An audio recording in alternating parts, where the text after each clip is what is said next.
Y'all not ready to hear this, but it's time to be for real. I used to be a hotel, so I know exactly what these men have in common. Do you? They're all a part of the same grift. Now, that might sound obvious to some black folks, but to a lot of black people, their message hits home. It's egocentric. It aligns with how we see ourselves, our struggle, and especially when the larger society tends to invalidate our experiences. Their language overall feels affirming. But as a social scientist and someone who's been on the inside, I can see the manipulation for what it is. They especially rely on performative praise of black women, often calling us goddesses, referencing our divine power, and quoting selective science like the EG. At first, I was like, oh wow, like they finally see us. But that flattery is just the hook. Beneath the surface is not reverence, it's control. It's a psychological tactic that gains them access to the minds of black women, black men, and black children. And under all that praise is a deep familiar misogyny. I call this the oppression psychosis, not a clinical diagnosis, but a cultural condition, a reaction to the systemic abuse that makes conspiracy feel like clarity and control feel like empowerment. If you're ready for the truth and real freedom from the attacks on our psychology, follow me. Black queens forever. Snow bunnies never. I said black butter almond queens, black butter pecan queens, black warm peanut butter queens, black butterscotch queen, black fudge queen, black cinnamon queen, black sweet brown sugar queen. Because our black woman, she's God. She's the creator of everything. In the beginning, it was just her. She went through a process called parthenogenesis, which is the ability for a female species to reproduce without a male counterpart. That's what our black goddesses did. These black chocolate, natural African woman walks into a room full of self-confidence and owns it, the whole room bows down. Not literally, but in a metaphorical way, because that right there is God. The black woman is the only woman with the mitochondrial DNA, the Eve gene, and with the chocolate African woman being the most melanated. That being said, we talking about the black woman being a natural genius and her intuition, right? Because some of you niggas feel like, oh, black women just feel like they always right and they always know everything. Motherfucker, they do. This is a story as old as time: male predation and female vulnerability. As women, we are oppressed in a patriarchal society that tends to only value us as objects of sex or as caregivers. On the surface, Hotep grifters like Umar, Pharaoh, and Rashad all seem to work against this by acknowledging like our power, our absolute power as goddesses and the actual God of the entire universe. Well, that is a big shift from the bed wench of the master. Misogyny intersects with blackness and creates misogynoir. Now, briefly, misogynoir is the combined force of anti-black racism and misogyny directed specifically toward black women. Now, I know some of y'all are probably like, nah, Faye, how does calling black women gods connect to misogyny? That sounds exactly the opposite, right? I'm glad you asked. This is cajolery disguised as genuine admiration. Like I said previously, this is their tactic to disarm while gaining admiration for their Afrocentric views. These thought processes rely on the idea of a matriarchal black community, with black women being the bedrock of the community that grows black men and black children to their greatness. Here's where the grift comes in at. The name of the game is exploiting trust and using deception. Black women are gods as long as they play their role of building and making the home for the black man by providing him unlimited sexual gratification, labor, and children to build his empire. This is why all of these men support polygamy. They mention having multiple wives as a means to build wealth and strengthen the black community. While shucking and jiving saying black women are gods, they are suggesting a family structure that is male-centered and expects traditional gender roles and subordination from women. Can I say it? This is literally just about them getting access to black queens. A black man's success to these men is always framed around their access to black women. convincing women they're supernatural and they have powers just to use them as resources to build their wealth and stability as men.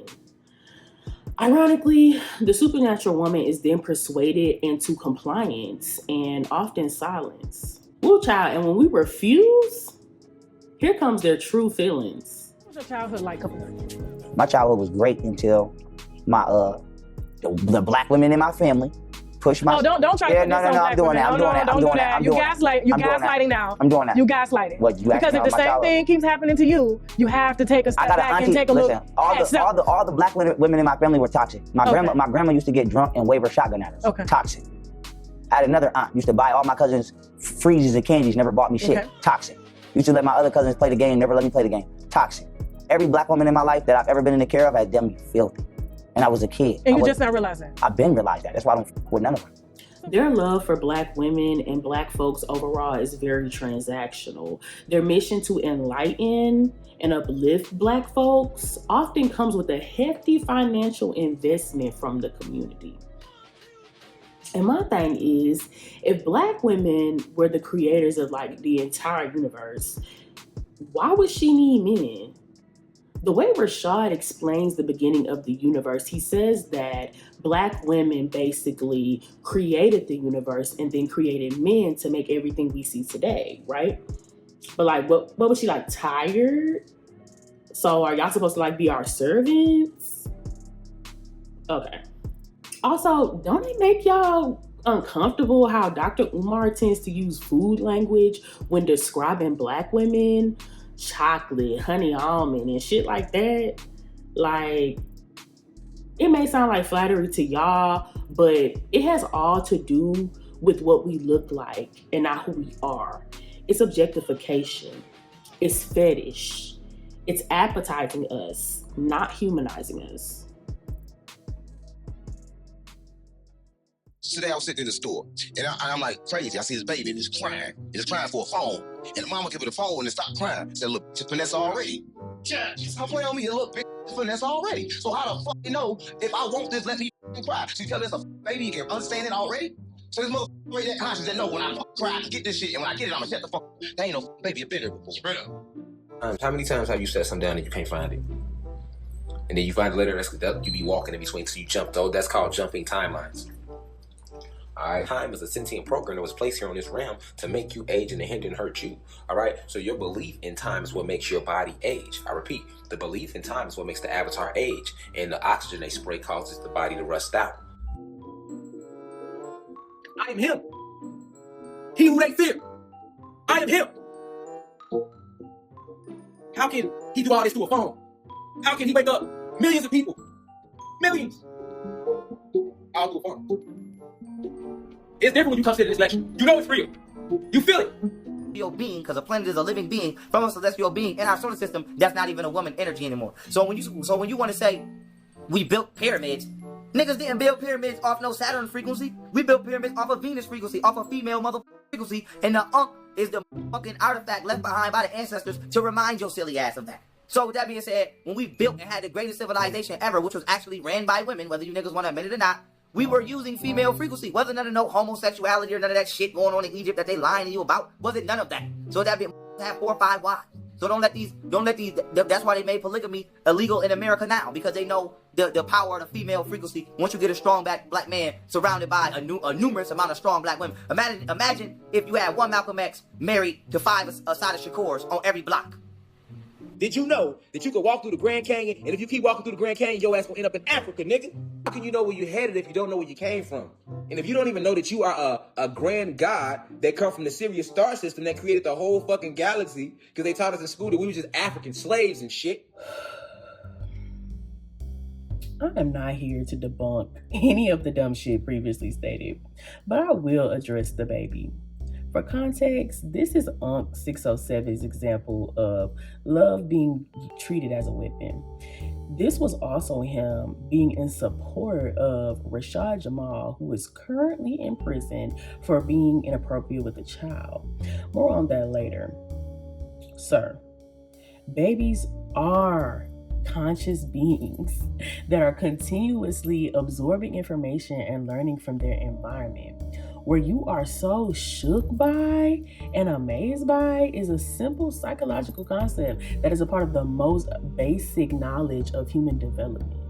This is called conditioning, specifically operant conditioning. This behavior of the baby crying to get the phone has been reinforced by the mother. The baby isn't a fucking finesser. It's just doing what it knows to work. Oh, Lord. We are creatures of pattern recognition, right? And that has aided in our evolution and survival. So, yes, I mean to tell you that the baby is that conscious. And it's the straight up for me. Straight up, dude, really, like, you really feel like he ate with that? Like, he went off with that? Like, what? Keep Unc paranoid ass away from kids. See, this is the difference between real knowledge and intellect versus whatever that shit is. This is why I advocate for the Black community to understand and accept psychology as a valid science and truth. And here is where the title of this video holds the most salience: the oppression psychosis. This is not a scientifically supported diagnosis, and it shouldn't be treated as such. This is my take as someone who has expertise in psychology, and basically I'm looking at what is the psychological phenomenon that is a hotep, and how does their ideology intersect with their oppression. I found an article from 1923. Yes, girl, 1923, that damn near perfectly explains the phenomenon that we see with Black folks and hoteps. The oppression psychosis was written by Dr. Herbert Adolphus Miller. He was a sociologist, and really he was neglected in, literature within North America. Like, I didn't hear about him in school. He made significant contributions to the field of sociology and politics of race relations overall. He worked closely with W.E.B. Du Bois. He supported immigration rights, and he critiqued imperialism and assimilation. I will be reviewing the four main concepts that I feel like support the emergence of hotep ideologies as a symptom of oppression psychosis. Number 1, the innate drive for freedom demands self-determination. Oppressed people do not lack ambition. They're reacting to a system that is basically blocking their basic desire for control over their own lives. I enjoyed how Miller emphasized this point by describing life as a game. Our instinctive drive to play the game, aka live a free life, pushes us to enjoy the game despite its setbacks, basically giving it intrinsic value. So when the game is open and fair, we can enjoy the game for what it is. Yet, when the game is rigged, let's say by an unfair referee or a secret alliance, if you win, the joy is often reduced, and if you lose, that's where the resentment can set in. Poor Black people being seen as lazy and unambitious is a product of this rigged game. That's why Buy Black, Own Your Own, and Leave the Matrix movements hit so hard. They speak to that hunger to self-direct, but without critical thought, that hunger can be manipulated and turned into follow my course, buy my ebook marketing schemes disguised as liberation. Number 2, subjectivity and distorted self-view. Under oppression, groups develop a self-consciousness that clouds the objective self-awareness. They begin to view reality based on their subjugation, increasing the risk for misperceptions. This speaks true to all the anti-Black sentiments hoteps tend to push unknowingly, I guess. For example, Black women's hair is always a topic of discussion. Y'all shouldn't wear the oppressor's hair. It gives y'all don't like y'all hair. Not liking their natural hair may be true for some Black women, but where does this come from? Didn't the oppressors tell us our hair was unruly and unattractive first? See, it's self-consciousness that clouds the objective reason why weave has been integrated into Black women's hairstyles. It's a double-edged sword that influences how the oppressor sees us, but also how our oppressors within our own group, Black men, see us. In corporate America, natural hair is unapplicable. In our community, natural hair is unapplicable unless it's a certain texture or it's manipulated in a certain way. This self-consciousness that results from oppression is turned inward, therefore disrupting our self-view. Black women's weaves are a cultural statement for us and a form of our resistance. This also applies to how Black boys are told to pull up their pants, or how certain accents, dialects are seen as ghetto unless they're code switched. These phenomena are all a part of that distorted lens where we view ourselves through the oppressor's standards. Number 3, suspicion as a defense mechanism. Oppression births suspicion. Miller states that this guardedness is adaptive in dangerous environments, but becomes pathological when it's constant. The Hotep grift is built on Black folks' suspicion and mistrust for the system. This makes the conspiracies much more believable, especially when we have evidence of past atrocities conducted against us without our full knowledge. For example, the Tuskegee syphilis study, J. Marion Sims' medical abuse of enslaved women, and forced sterilization and eugenics programs. These are not conspiracies. These are all facts. So when someone comes along and says the government is lying to you, we resonate. When someone says science is a tool of control, it sounds familiar. And when someone promises hidden knowledge, we lean in, not because we're gullible, but because we've lived through real betrayal. That's the crack in the psyche where the grift happens. The Hotep grift exploits our justified mistrust and transforms it into total rejection of all mainstream knowledge, science, medicine, education, history. And when everything from the dominant culture is seen as false, anything that feels pro-Black or anti-system gets treated like truth by default. They weaponize our trauma and turn our suspicion into a permanent lens, one where questioning them becomes betrayal and believing them feels like resistance. That's not liberation, that's indoctrination. Because once your suspicion becomes constant, like Miller says, it stops being protective and becomes pathological. It becomes a prison of belief, and the person feeding you the keys, they're usually selling a course, a donation link, or a school that never opens. Once suspicion becomes your worldview, everything becomes a setup, and anyone challenging the grift must be controlled opposition. It's no longer about truth. It's about who's confirming your fears. Number 4, inferiority complexes develop aggression and unity. Miller connects feelings of inferiority to strong group solidarity, fueled by a toxic mix of self-hatred and hatred for the oppressor.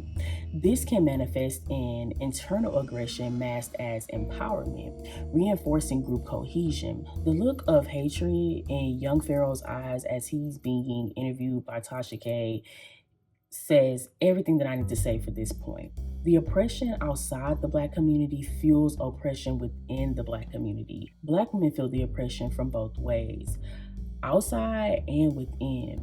When Black women fight back and claim our independence, we're seen as too loud and unruly. And when Black women release the fight, we are seen as lazy and welfare queens. Both Black men and women feel the sting of the inferiority complex that riddles our community. It shows up in our constant comparison to white people and how Black people need to get it together. This is a losing game when all sides point to assimilation or cultural demeaning.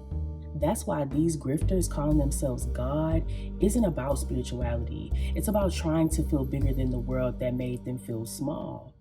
It's less about enlightenment and more about compensation. Lastly, Du Bois's double consciousness is a perfect complement to this point because it speaks to the requirement of Black folks to see themselves through the eyes of the oppressor, which breeds self-consciousness and inferiority, and through our own self-image, which is also distorted from the same oppression.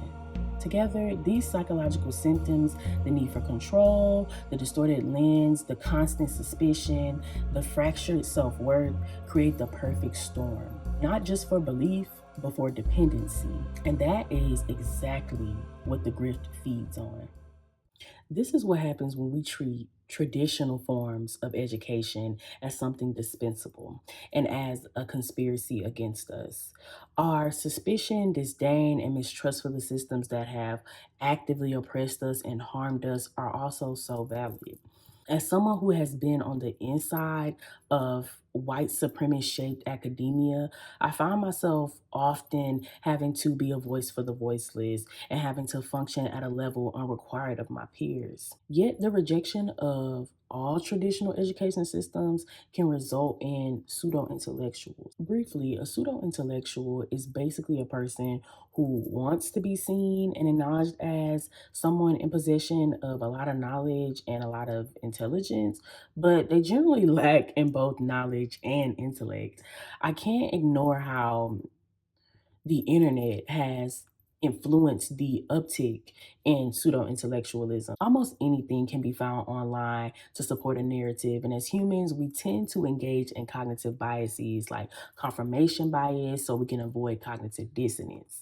The Hoteps love to harp on the research that they do, but the skill of objective, non biased research is typically learned over time and likely through the guidance of someone who knows how to challenge their biases. Scholars in universities and colleges learn and are taught how to research, and it's not as simple as a Google search. Yes, searching the web may be a first step, but after a piece of information is found, scholars are taught how to dissect the information and how to weigh the validity of the information being presented.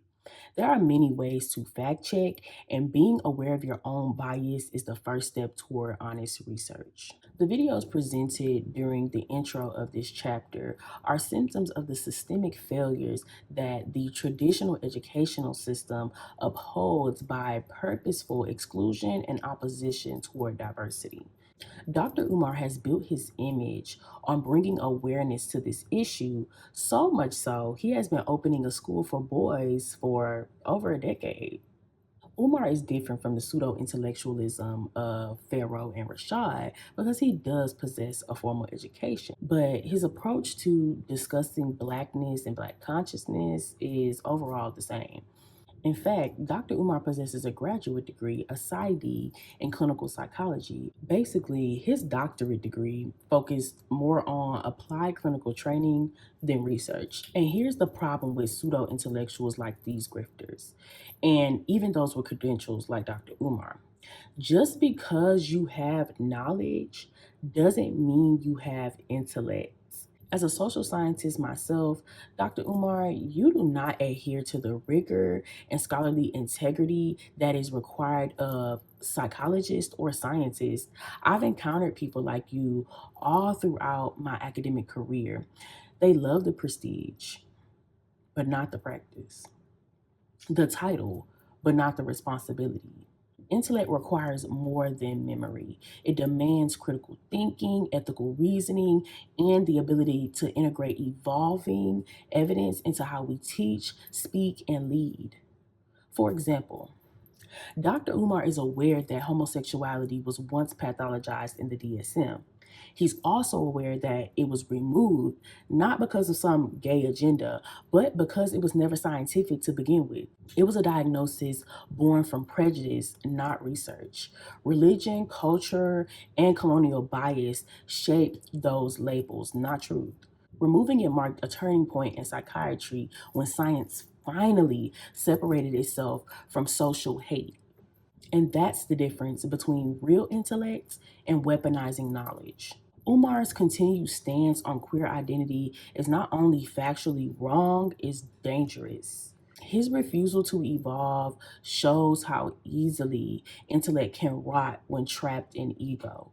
His obsession with protecting the Black community excludes the very people he claims to serve. His ideals about queer folks aren't radical, they're tired. And honestly, they're showing his age. No shade to the elders, but some of y'all needs to be put to sleep for academically, of course. All these men feed off the insecurities Black people as a collective possess due to our complicated history and relationship with the American system. They target the emotional and socioeconomic vulnerabilities within our communities specifically. I'm willing to bet that majority of their followers have little to no education and are low SES predominantly. Telling someone who is oppressed that they are a god with infinite power that they just haven't tapped into yet sounds so good. These men deify themselves because they are insecure and are struggling with the inferiority complex baked into Black consciousness due to oppression. While Rashad is a god, waking up millions, Dr. Umar is one of the most recognized social scientists, saving the African youth, and Pharaoh is, or was, also a god disabusing Black Americans from their fake history. They self proclaim themselves to be gods and leaders, using their charismatic public speaking skills to herd sheep like followers that lack critical thinking skills. When critique or literal charges and exposes of their hypocritical behavior is made public, it only strengthens their followers' belief in them as they see this as the system trying to hide the truth. For Dr. Umar, it was his daughter exposing his neglect. For Rashad, it was a literal child abuse conviction. And for young Pharaoh, it's a conspiracy that he is under psychological attack, MK Ultra, after being accused of abuse from his ex-girlfriend. Y'all, I'm so tired of this shit. Next, we'll be discussing why the flocks of these men can't seem to see through the smoke and mirrors and what that means for us as a people. I know some of us love our children, but some of our children are so far gone that we're going to have to put some of them to sleep in order to take back the neighborhood. Some of y'all don't want to hear that because you don't live in reality. But I'm telling you, as a psychologist, I'm not going to be able to psychologize all of them on the corner. Some of them going to sleep for good. Are higher ups who want him down. So there are white folks who want to destroy Puff, and that's why all this is happening right now. Just like Bill Cosby, R. Kelly, whether or not they were guilty has nothing to do with the takedown. And my answer would simply be that my oldest daughter is 22 years old. There's no need to marry her mother, and there's reasons why I didn't marry her mother. And my 13-year-old princess is the only juvenile child that I have. My oldest is grown now. So it's really only one whose mother I would need to marry, and I'm not going to go into why. Just know that my mission dictates that whoever I marry can be a support to my goal. No Black woman will allow a man to be around another Black woman. Okay? But you entertain feminine energy when it's doing your hair. When your makeup artist is a homosexual. When your son is a homosexual. So this is what I mean by the war on Black masculinity. Black women have to stop expecting men to be a finished product. It's harder on us. Help him level up. Stay with me. Help him level up and become what you need him to be. Because the big reason why these snow bunnies are running off with Black men is they're meeting them when they have nothing, but they believe in their vision. And Black women are waiting for him to cross the finish line. And by the time he crosses the finish line, the snow bunny then snatched him off.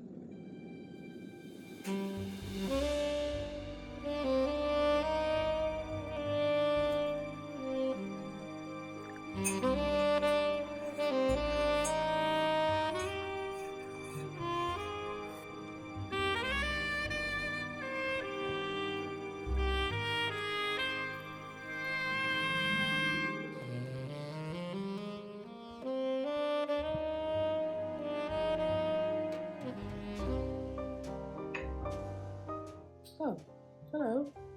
Greetings. If you made it this far, You have reached the third and final chapter and conclusion of this story, this video about our psychology as Black folks. And you have officially ascended. Congratulations. I'm just saying, y'all, but for real, if you made it this far into the video, you're clearly really into everything that's been stated. And if not, hey, hit me in the comments. Let me know what y'all thoughts are so far. Don't forget to like, comment, and subscribe if you haven't. And let's get into this final chapter.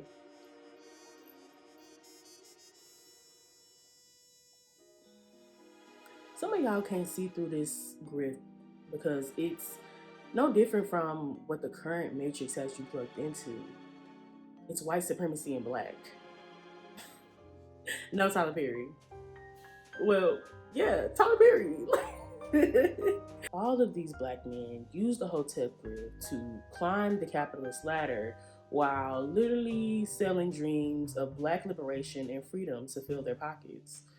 People tend to be confused by white supremacy, thinking it only means, white skin equals power. And that's true, but it's much bigger than that. White supremacy is a structure, one that gets into our heads, into our families, and into our relationships. It teaches us how to see ourselves and how to relate to each other and what we think power should and does look like. And this is where it gets sticky. Because the Hoteps are actually right about one thing. We are programmed. We're programmed to see men as providers and women as servants. We're programmed to see homosexuality as deviance, not because it's unnatural, but because colonial religion told us it was. We're programmed to see wealth as salvation and the endless grind toward it as proof of our worth. So, what's the difference between the Hotep prophet and the oppressor? Not much, besides the costume. The main white supremacist aspect of this grift is disguising patriarchal control and subjugation as leadership, protection, and divine order. But this divine order never seems to include trans folks, queer folks, single mothers, or Black women who dare to place boundaries. Hoteps love to cut up a single mother, but don't say a word about the men who made her one. They humiliate, intimidate, and shame people who question them. Take Dr. Umar. He literally posts text messages of people asking him when the school will open, not to give answers, but to mock them publicly. That's not transparency, that's gaslighting. Dude, it's been like over a decade. Like, when is the school opening? When is the school opening? And let's not forget his backhanded anti-Blackness, writing off Black youth on the corner as beyond saving or shading Black women's looks like he's on someone's wish list. Like any woman with an intact self-esteem is checking for him. Then you got young Pharaoh, who's made degrading, bizarre, and completely unfounded comments about Black men, Black women, and entire communities at this point. His content kind of sounds like that loud uncle or big cousin at a family gathering that's just keeping it real. But when you look closely, it's not real at all. It's just repackaged respectability and shame. But let's talk about the polygamy thing for a minute. These men love to romanticize polygamy like it's the key to restoring the Black family. And to be fair, polygamy isn't the problem. It can be rooted in love, community, and mutual care. But for these men, it's about control and expansion, not connection. They frame it as cultural or African tradition, but the root of it in their ideology is often, I need women to build my empire, serve me, and give me children. It's capitalism in a kente cloth. Using women as labor, sex, and basically spiritual backup singers to help him ascend, job. It has nothing to do with liberation or healing the Black community. It's a pyramid scheme with wives. And at the center of it all is hegemonic masculinity. The belief that real men must dominate, provide, conquer, and never show vulnerability. This version of manhood is white supremacy. And the irony, these niggas are trying to free us from the matrix by modeling themselves after it. It's why so many of them hate queer people, especially black queer men and trans folks. Not because they're harming anyone, but because they don't fit the binary power model these men depend on. If masculinity isn't rigid, fragile, and controlling, they lose their entire framework. And that fear turns into violence, into disgust, into silence when black queer folks are harmed. A lot of these men's talking points are riddled with anti-black sentiments dressed up in black empowerment language. They uphold respectability politics, recycle conservative talking points, and enforce red pill dynamics, but with RBG flag waving behind them. The only difference is that the voice is black. That's the only difference. The only difference is that the voice is black. When these leaders talk about how to elevate black people, I always wonder, what are we measuring ourselves against? And who is at the top of the scale? Who is the comparison?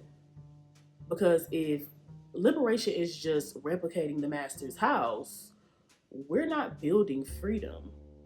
We're just putting new pictures on the walls. Child. Sadly and unfortunately, I used to believe them. I used to call myself a goddess, thinking they meant it. I thought I was being uplifted when I was really just being handed a prettier version of patriarchy.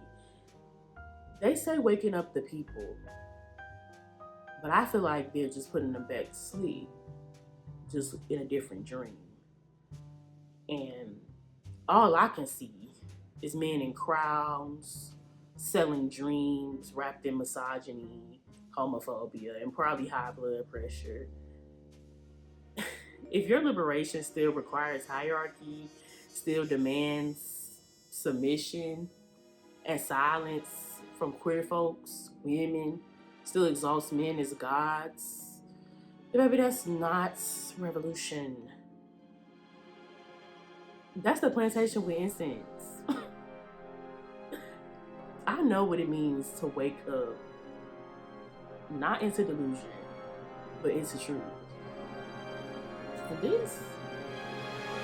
this has been the oppression psychosis.